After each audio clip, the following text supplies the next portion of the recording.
Hi friends, now back for the promised flip through of the journal made on an envelope, oops, like this one, just your regular, whatever the size that envelope is. Now I was very happy with this. At a car boot sale recently at the end of the day, a lovely woman, I bought something from her and she gave me, I don't know, 5 or 6 cushion covers. And this is the back of one of those cushion covers. It was a lovely calico. And this is the front of the cushion cover, and it was just this beautiful, very pattable light pink. I've added some hand-dyed fabrics and some lace and a bit of satin ribbon on the spine and a couple of layers of this lovely trim. So these were, Q and I challenged ourselves to work a bit more with lace and see if we could use up some of the laces we've been collecting and not using.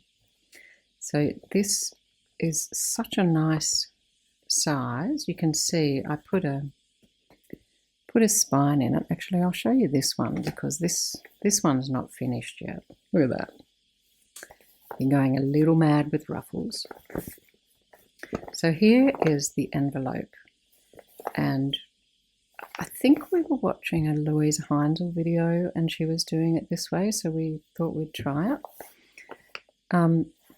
Putting in the spine, and she stitched, this is the lining fabric, so stitch the lining fabric on first. She didn't turn the edges, I did because I wanted to hide the envelope edges. But her clever trick was make stitch lines on your spine, because of course once you put this on here you can't see what you're doing there, and this way you can really easily see. So I glued this on and then stitched around, stitched the spine, and then you can make the signatures to fit and then work out your cover, which that's still in progress. This one is finished, but that was the way of doing it, sort of inside out if you like. So this one has a lining of rabbits, and I put some drop cloth, so it's now pretty substantial. If we look at this one, if we look at this one, this is still quite flimsy with, I mean, that's only got that one layer of a thin cotton on it. But the minute you add some painter's drop cloth is under the rabbits, and then this upholstery fabric and the spine detail over the rabbits, it really feels almost more like it's got a cardboard in there. It's a lovely weight. Now, I think I've mentioned this before, we both prefer to do more signatures and have a book that lies flatter. And we've been going to town on the lace trims and the ruffles, and my owl is eyeing off the rabbits. After building the signatures, we actually did this, easier to show you on this one, this oxided edge technique, where you, I think that is also a Louisa video from quite a while ago, where you, I was using pads, so I was just doing it on a piece of acetate, adding water, and then dipping this in to the oxides, and then you kind of spread them out to let them dry, and you get these beautiful bleeds, which on a printed piece of paper, like these digitals, look at how beautiful they go on the back. Anyway, so these are all having oxided edges, getting these lovely colours. And it is full of things already, which I will not pull out. These are very old. Some of the very first tutorials I followed, and just using 12 by 12 scrapbook I've never used them up. This is an opportunity to sort of use those things. Some of my watercolour washes, bits of fabric trim on a pocket, attacking that scrap basket with a vengeance and trying to put as many scraps. There's a lot of Franken pages in here, a lot of little bits of lace. And these ruffles, I mean, there's something about a satin ruffle. It's so tactile, feels just gorgeous. This is Q's, which she hasn't finished yet. But look at, she found these satin strips that were cut on the bias, and I don't know if that's why they've done this slight twisty thing. And this just reminds me, do you remember the Viennetta ice creams? I don't know if you can still buy them. They were like a log, and they had this wonderful, decadent, I don't know, was it chocolate? Was it the ice cream? I can't even remember. It was so long ago, but I'm calling these our Viennetta lace books. So I've filled this with all sorts of lovely things, and of course might always end up being kind of nature themed. Little owl types there. I've done a flip through of this Birds and Their Young book. I love these images. This is a very early, look at that. That's from a gorgeous old book on cactus. A very early 4-pocket envelope idea or something made with book pages. This is a 12 by 12 folded. I've got another owl. There's always owls hiding everywhere in my books. Owls, mushrooms, bits of watercolour painting. I pieced, these were short bits which I've pieced together. I figured that to make a ruffle that's this height, which is about 20 centimetres, now I'm going to go confuse you, you need about 20 inches. I work in both. About 20 inches of fabric will leave you the right length by the time it's all ruffled on the machine. So more of Dad's old papers. There's eco prints. Love these eco prints.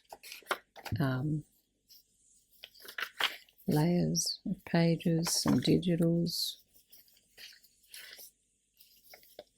Stamping, stenciling, flips, rabbits. More bits of paper.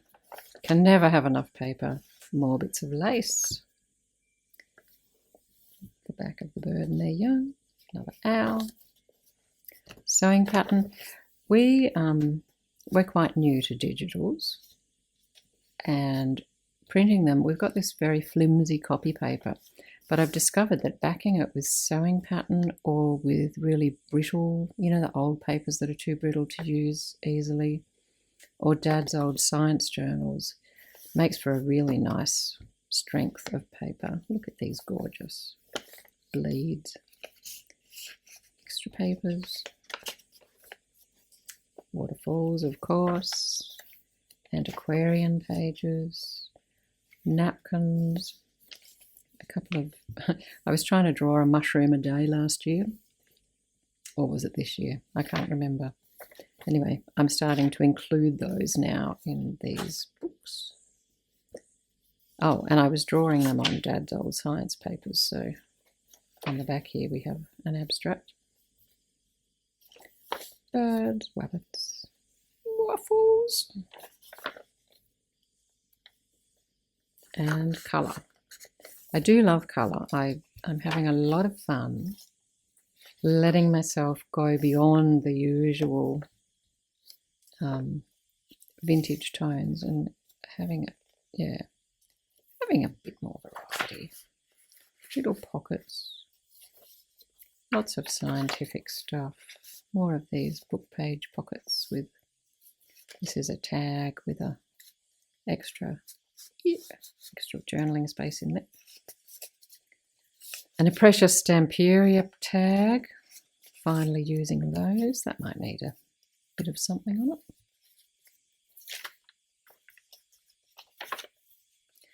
Oh, another one of these folded 12 by 12s. What did I do here? We've got little birds on them. Papers, ruffles, watercolour, stamps, stencils. And lace. That's very pretty and floppy. Little bits of everything. A doily. I think that's the first or second time I've managed to use one. Oh, another one of my mushrooms.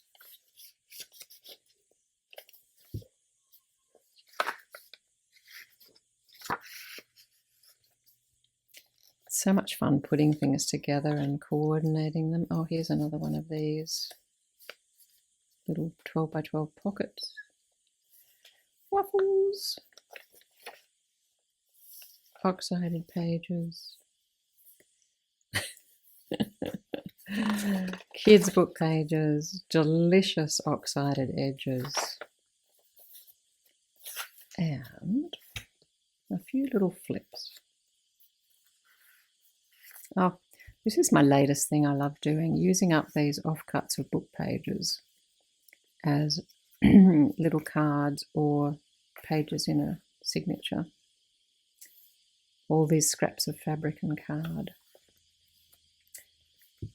I might do a video of showing how I use them. Look, I think I added that there because the glue was showing, but doesn't it work well, just that bit of fancy trim.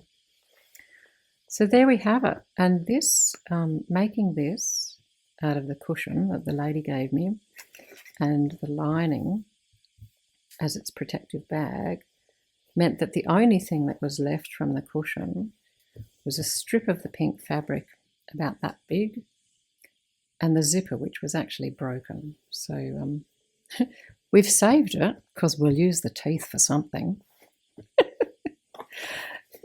So yeah.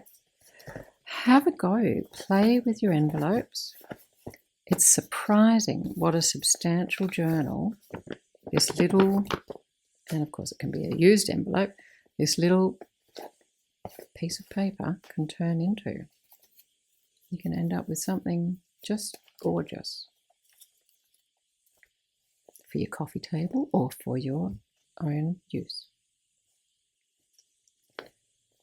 Hope you enjoyed that.